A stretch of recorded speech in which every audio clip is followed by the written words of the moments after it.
అంటే తిరుమల గోశాలల పైనైతే చాలా ఇప్పుడు జరుగుతుంది కదా! అంత రచ్చంతా దాని గురించి జరుగుతా ఉంది తిరుమల.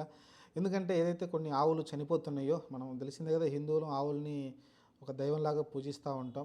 నార్త్ ఇండియా గాని ఎక్కడ ఇండియా మొత్తంలో ఎక్కడైనా సరే బాగా పూజిస్తా ఉంటారు.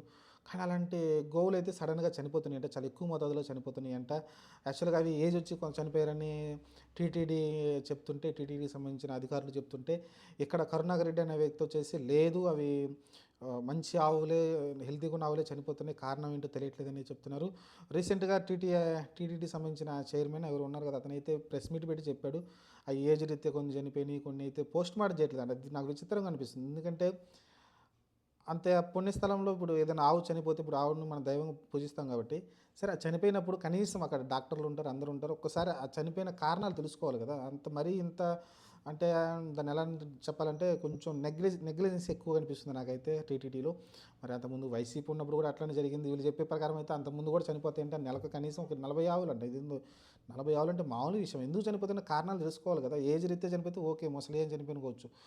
కొన్ని మంచి చిన్న చిన్న ఏజ్‌లోనే చనిపోతున్నాయంట. కొన్ని కొన్ని పిల్లలు కూడా చనిపోతున్నాయంట ఆవులైతే. కాబట్టి దానికి కారణాలు తెలుసుకోవాలి. ఎమ్మటే పోస్ట్‌మార్టం చేస్తే దానికి రీజన్ తెలుస్తుంది. ఫుడ్‌లో ఏమన్నా పాయిజన్ కలుస్తుందా? లేకుంటే అదైతే గ్రాస్ ఇస్తారో, ఏదైనా గడ్డి ఇస్తారో, ఆ గడ్డిలో ఏమన్నా తప్పు జరుగుతుందా? లేకుంటే దాన పెడతారో, దాంట్లో ఏమన్నా తప్పు జరుగుతుందా? ఎక్కడ కనుక్కుంటే తెలుస్తుంది కదా! ఫైండ్ ఔట్ చేస్తే దాన్ని నిర్మూలించి సేఫ్టీగా చూసుకోవాలి గానీ, ఇక్కడైతే మీరు ఇప్పుడున్నట్టు ఏం చేస్తుందంటే ఎవరి మీద ఏయట్లేదు కానీ నెపం. కానీ రెగ్యులర్ చనిపోతున్నాయని ఒక మాట దాటేస్తున్నారు అంతే. రెగ్యులర్ చనిపోతున్నాయి. అంతకుముందు వైసీపీ ఉన్నప్పుడు చనిపోయినాయి. ఇప్పుడు కూడా చనిపోతున్నాయని చెప్తున్నారు. కానీ కారణాలు తెలుసుకోవాలి కదా! అన్ని ఆవులు చనిపోతుంటే మామూలు విషయమా? అది మామూలు విషయం కాదు. అందులోను కొన్ని గర్భిణీ అంటారు కదా! అంటే దాన్ని ఏదో సూడు అంటారు.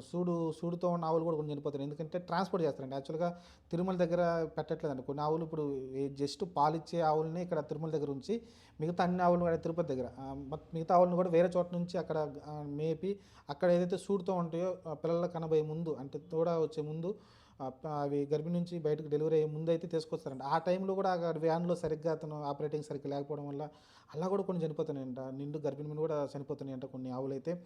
మరి ఇన్ని డబ్బులు వస్తున్నాయి. కొన్ని వేల కోట్లయితే వస్తున్నాయి తిరుమలకైతే మనకు తెలిసింది. డొనేషన్‌లో కావచ్చు, లేకుంటే హుండీ రూపంలో కావచ్చు. మరి ఏం చేస్తున్నారో అర్థం కావట్లేదు. చిన్న ఇంత కేరింగ్ లేకుండా చేస్తున్నారైతే. ఇదొక నిజంగా దేవుడే దీన్ని ముందు తీసుకొచ్చి పెట్టినట్టుంది. ఎందుకంటే మన తిరుమల లడ్డు విషయం కావచ్చు, లేకుంటే ఏ విషయం కావచ్చు, అంటే తిరుమలలో ఏదో తప్పులు జరుగుతున్నాయి. గట్టిగా తప్పులు జరుగుతున్నాయి. వాటి మీదైతే వేలైతే గట్టిగా చూపిస్తున్నారు. మరి కరుణాకర్ రెడ్డి చెప్పిన తప్పైతే మరి వీళ్ళు దాన్ని సరిచేయొచ్చు కదా! ఎందుకని ఆవులు చనిపోతున్నాయి దానికి క్లారిటీ అయితే ఎవరు ఇవ్వట్లేదు. మరి దాన్ని పోస్ట్‌మార్టం చేస్తే మనకు తెలిసిపోతుంది. చనిపోయిన ప్రతి ఆవుని పోస్ట్‌మార్టం చేయాలి. అది ఏ కారణం వల్ల చనిపోయిందో దానికి మనకు కారణం తెలియాలి. ఎందుకంటే అన్ని వేల కోట్లున్నప్పుడు డాక్టర్‌ని అక్కడ పెట్టి మనం చేయడం పెద్ద విషయం కాదు. అసలుకి విషయమే కాదు. కొంచెమైతే దీని మీద కాన్సంట్రేషన్ చేయాల్సి ఉంటుంది. ఇప్పుడున్న గవర్నమెంట్ అయితే దీన్ని టేకిటేజ్ తీసుకుంటే మటుకు దీని పరిణామాలు వేరే రకంగా ఉంటాయి.